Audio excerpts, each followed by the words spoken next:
Bom dia! Hoje, quinta-feira, nós estamos aqui novamente para partilhar,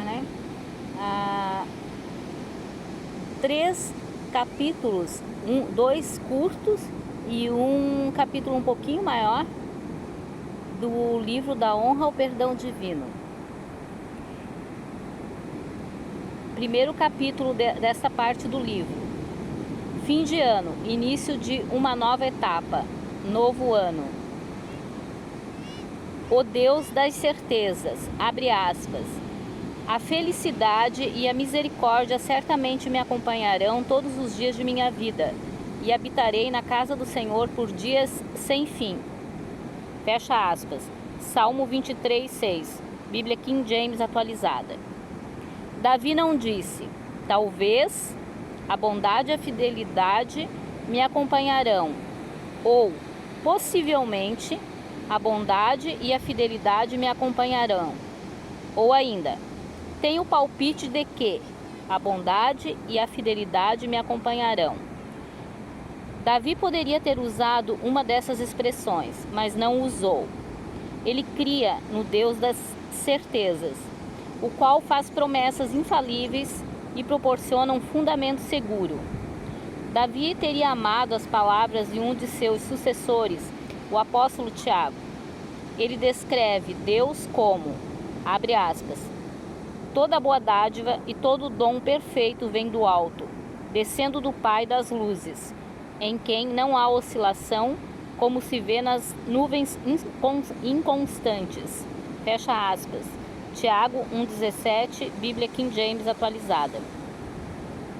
Nosso humor pode oscilar, mas não o de Deus. Podemos mudar de ideia, mas não Deus. Nossa dedicação pode alternar entre o querer e o não querer, porém a de Deus jamais. Abre aspas. Mas, se somos fiéis, Ele, entretanto, permanece fiel, pois não pode negar a si mesmo, fecha aspas. 2 Timóteos 2:13, Bíblia King James atualizada. Em fevereiro de 2015, ainda tive um episódio de obsessão, deixando mensagem no Facebook de uma pessoa que participou e encobriu os eventos do adultério, desabonando aquela mulher. É óbvio que não havia cabimento no recado que deixei para ela, querendo que soubesse da minha dor, desaprovando sua atitude e envenenando seu coração. Como odeio a bipolaridade. Ao dividir com minha amiga Neuza o que eu havia feito com relação às mensagens, recebi uma palavra, a qual sabia ser a decisão correta. Abre aspas.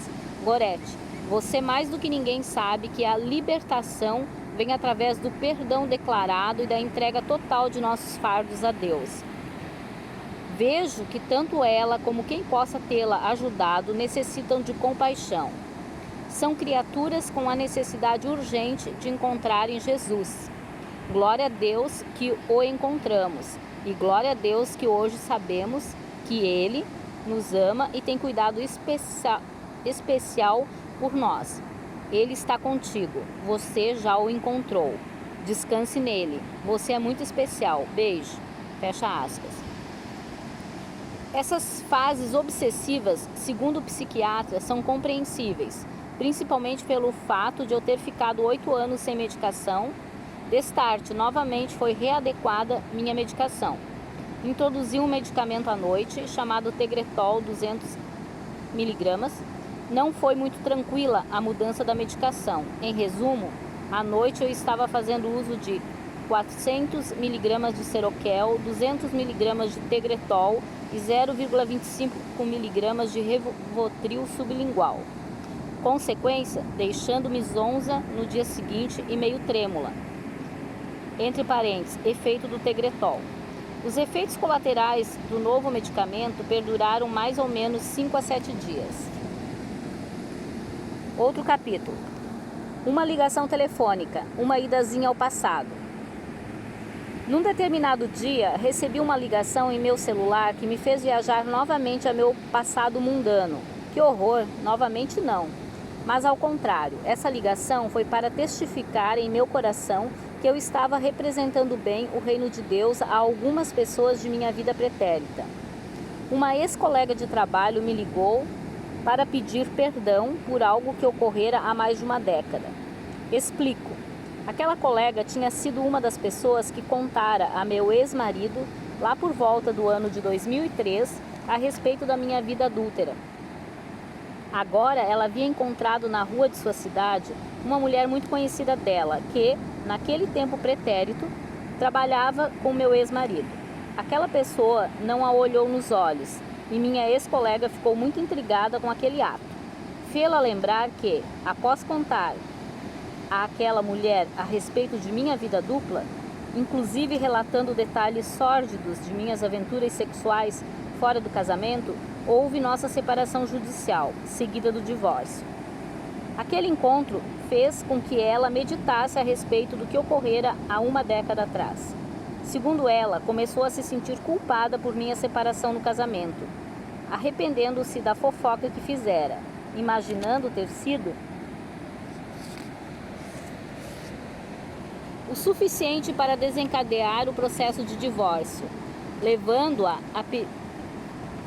a pensar em pedir perdão. Tranquilizei seu coração, explicando que, naquele período sombrio de minha vida, eu havia semeado o mal e obtive uma colheita de misérias, entre elas o divórcio. Na verdade, após minha conversão, pude ministrar a vida de minha ex-colega a respeito de sermos pecadores e necessitarmos da ajuda de Jesus para sermos libertos e perdoados, desfrutando um novo tempo de bênçãos. Mesmo assim, ao telefone ela chorou e pediu perdão.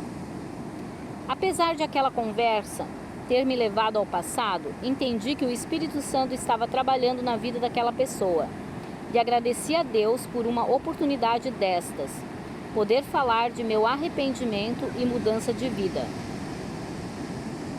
Quanto ao que fazer com esses episódios do passado, lembrei-me de parte de uma ministração, abre aspas, o passado é como retrovisor em um carro. Quando pilotamos, olhamos de vez em quando, somente para nos localizar, mas nosso olhar tem que ser para a frente, entre parênteses, nosso futuro, fecha aspas. Está na ministração O que Deus está fazendo em minha vida, de Joyce Meyer. Outro capítulo, culto de testemunho do pastor Paulo Azevedo. Testemunho do pastor Paulo Azevedo a respeito do problema chamado diabetes mellitus, há 47 anos, diagnosticado com a doença, porém sem nenhuma das consequências prognosticadas, lesão em diversos órgãos. Logo, concluo que, em algumas ocasiões, Deus não cura a doença ou enfermidade física ou mental por algum propósito que não entendemos, mas nos protege de consequências que outras pessoas nas mesmas condições experimentariam. Sua aplicação na minha vida. Sou diagnosticada como bipolar, tendo necessidades especiais, como tomar medicamentos, fazer terapia, cuidar com horário de sono, admitir minhas falhas e síndrome de vítima, porém sem permanecer na eterna condição de vítima, maltratando meu esposo através dos anos. Penso que, como foi com relação ao pastor Paulo, Deus permitiu a doença e, no meu caso, a traição, por propósitos que não sei se entendo. Porém, percebo que tais fatores externos me forçaram a enfrentar minhas fraquezas, tornando-me cada vez mais dependente de Deus, pois somente Ele, o meu Deus, proteger-me-á das piores consequências da bipolaridade, ao mesmo tempo que me faz ser misericordiosa com as pessoas que amo ou sou obrigada a me relacionar.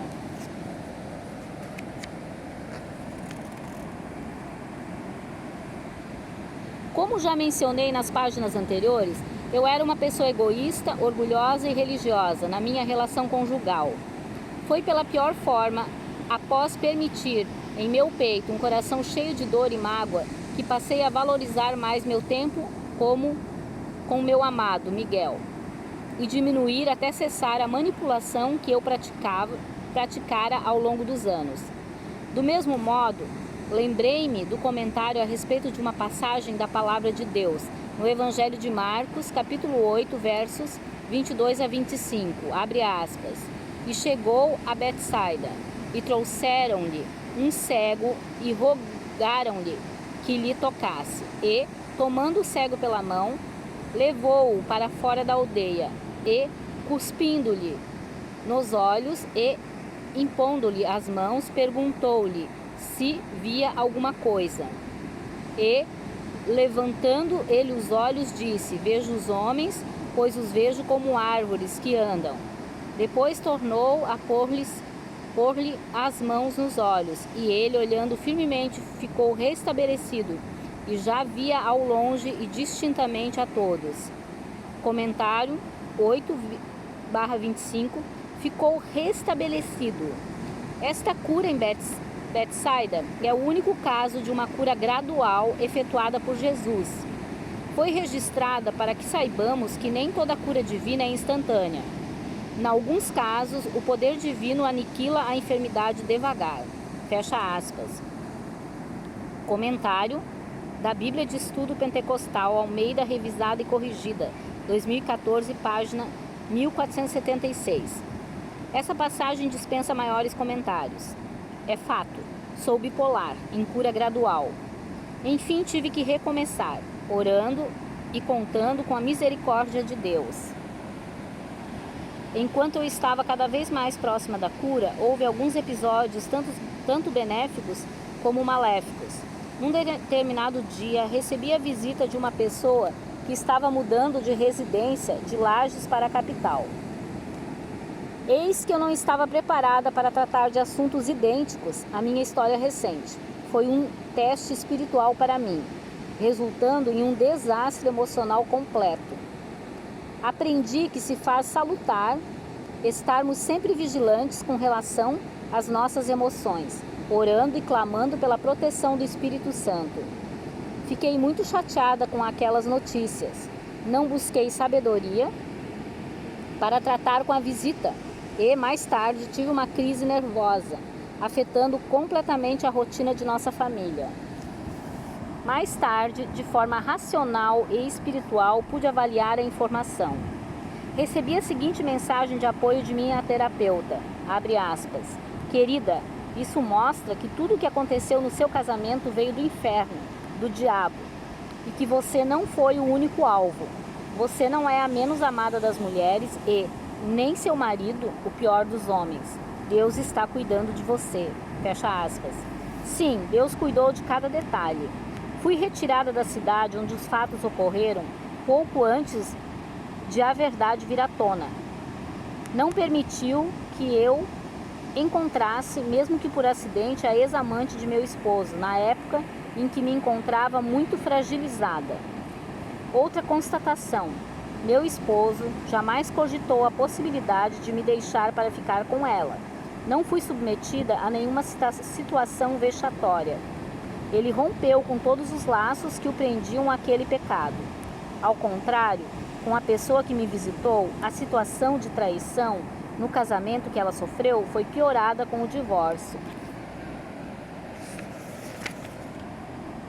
Em ocasião posterior ao debruçar-me no devocional diário, fui levado à seguinte passagem, Salmo 51, 11, 12. Não me lances fora da tua presença e não retires de mim o teu Espírito Santo. Torna a dar-me a alegria da tua salvação. Fecha aspas. Bíblia de Estudo Pentecostal, 2014, página 856. Comentário da Bíblia de Estudo. Abre aspas. O Senhor restaurou a Davi a alegria da salvação, mas observa-se o seguinte a respeito de sua vida. 1. As Escrituras ensinam claramente que ceifamos o que semeamos. Se semearmos no Espírito, ceifaremos a vida eterna. Se semearmos na carne, ceifaremos corrupção. Gálatas 6, 7 e 8. Davi, em virtude de seu pecado, sofreu consequências até o fim de sua própria vida, na sua família e no seu reino.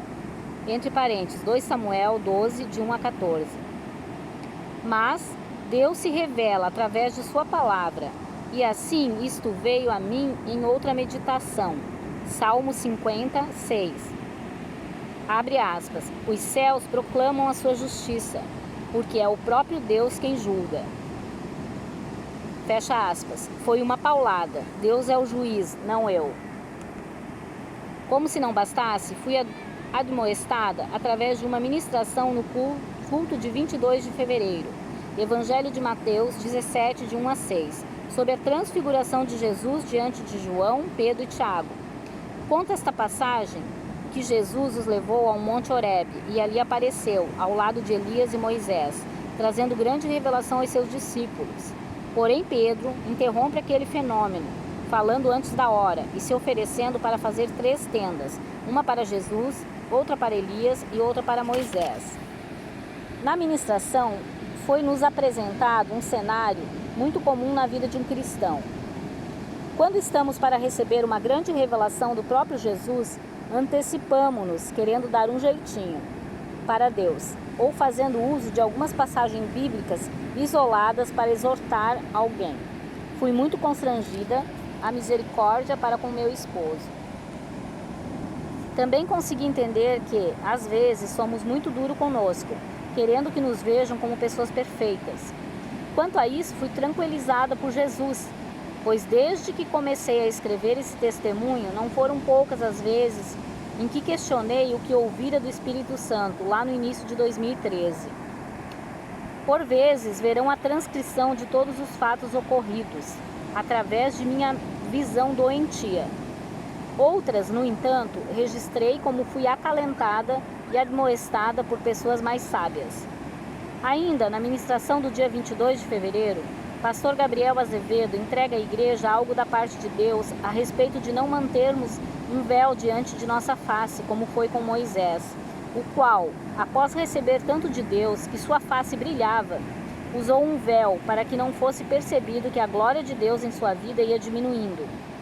Ele, com certeza, não desejava ser visto como alguém imperfeito, mas sabemos, por essa revelação, que não temos obrigação de sermos impecáveis e irreprováveis. Abre aspas. Sendo assim, visto que temos essa qualidade de fé, expressamos muita confiança.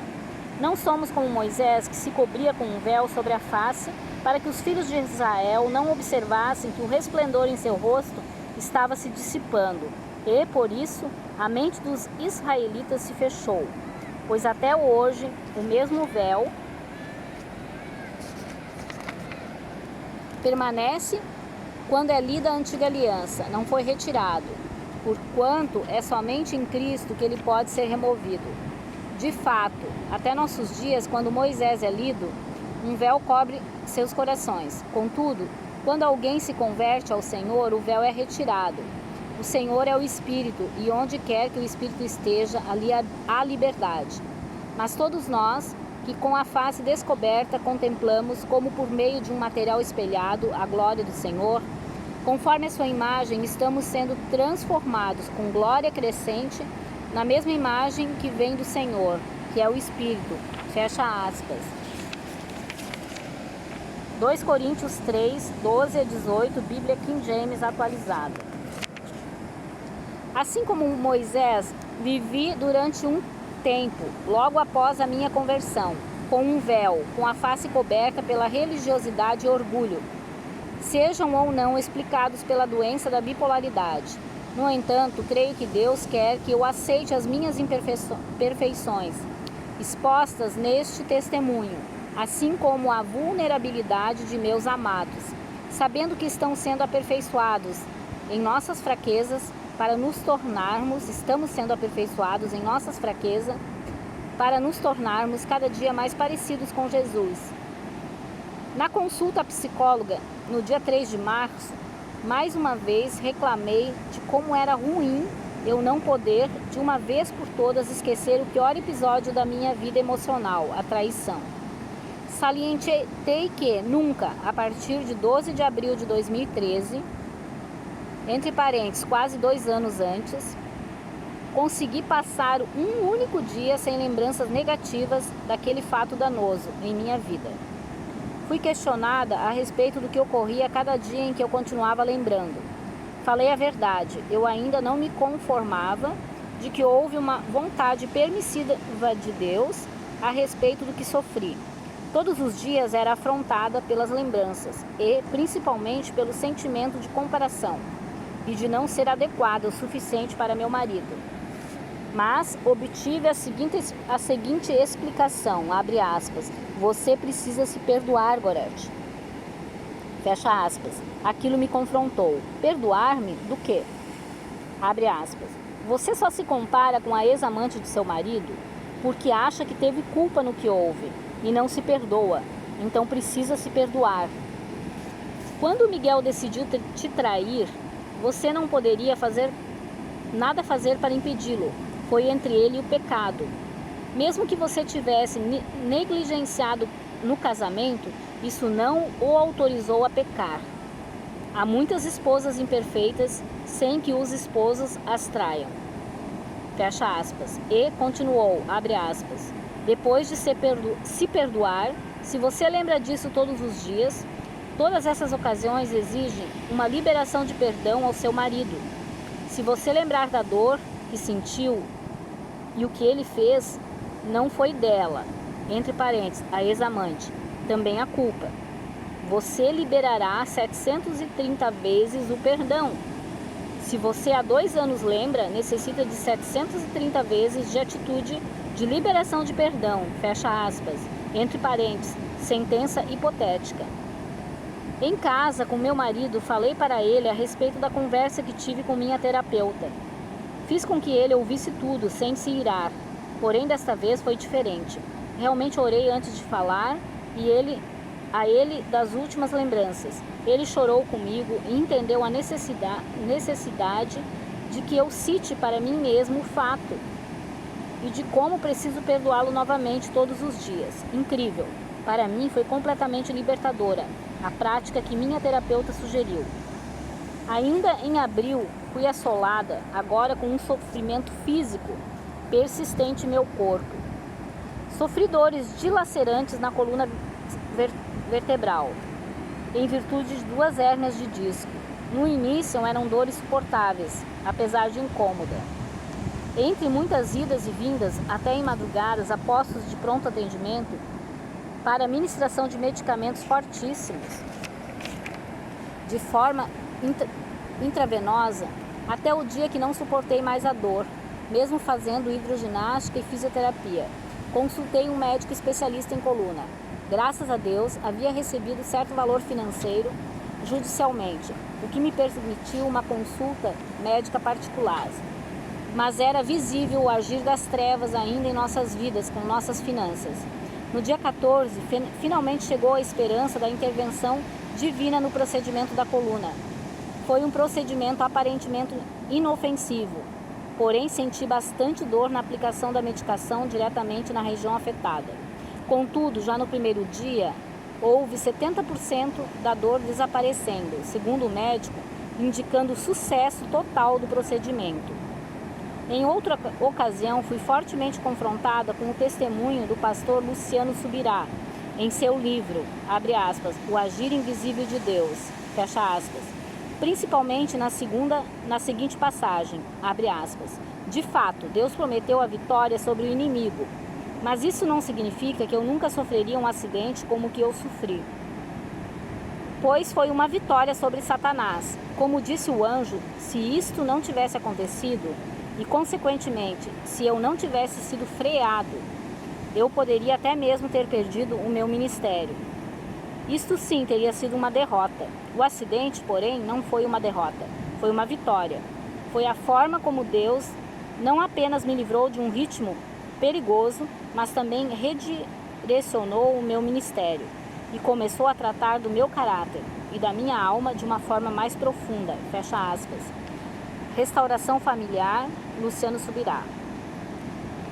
Assim como Deus agiu de forma invisível na vida de Luciano Subirá, no intuito de livrá-lo de si mesmo, através da permissão do acidente de carro que ele sofreu, fazendo-o parar com tudo e deixar Deus remanejar seus projetos e sua vida, sofri a mesma permissão de Deus para Satanás tocar no que mais estava frágil na minha vida, meu casamento.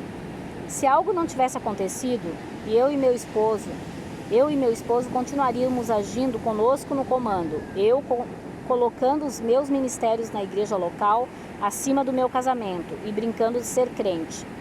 Meu esposo vivendo uma vida de orgulho e autoconfiança. Não éramos dependentes de Deus. Estive tão feliz por poder andar novamente nos meses que se seguiram, que voltei a desvalorizar isso com frequência, insistindo em me sentir uma coitada, ainda com relação ao passado recente.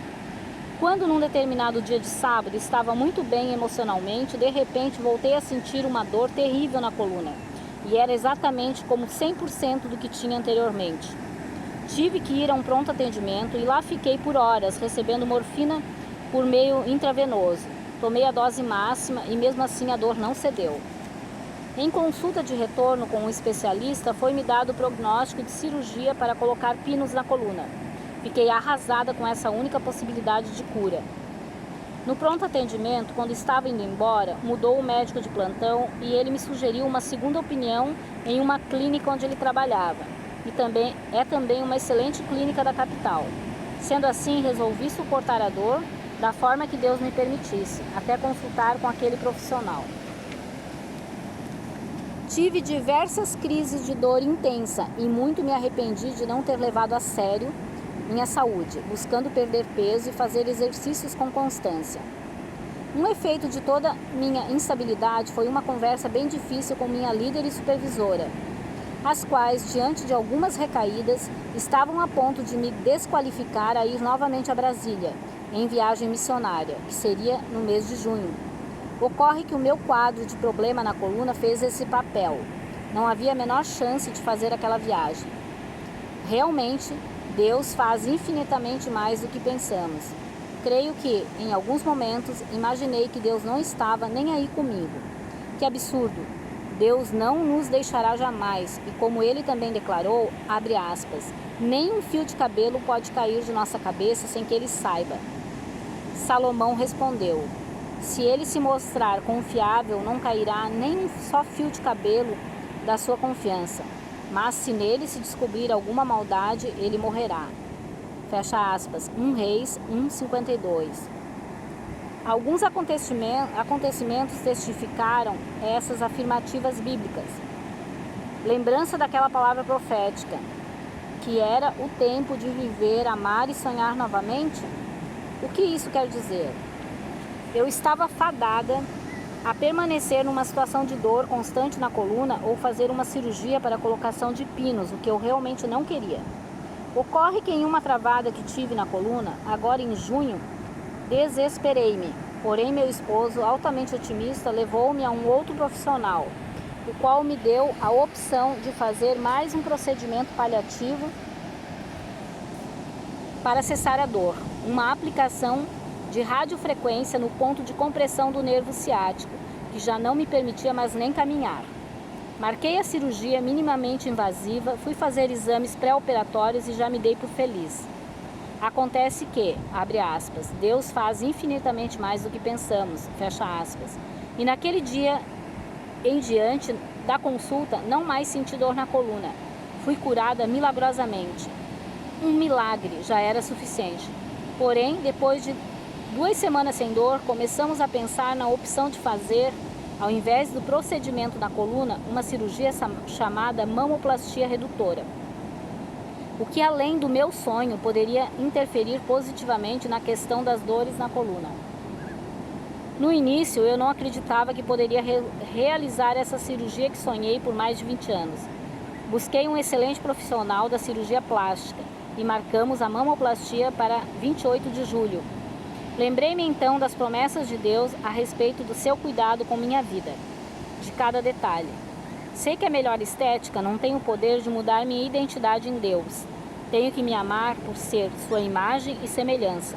Mas esta nova realidade era a concretização de um grande sonho e fazia-me sorrir bem mais, após tanto tempo de pranto. Então hoje foi um pouquinho mais longo o vídeo encerrando essa parte, né, mais da metade da leitura do livro. Amanhã nós voltamos aqui. Um abraço.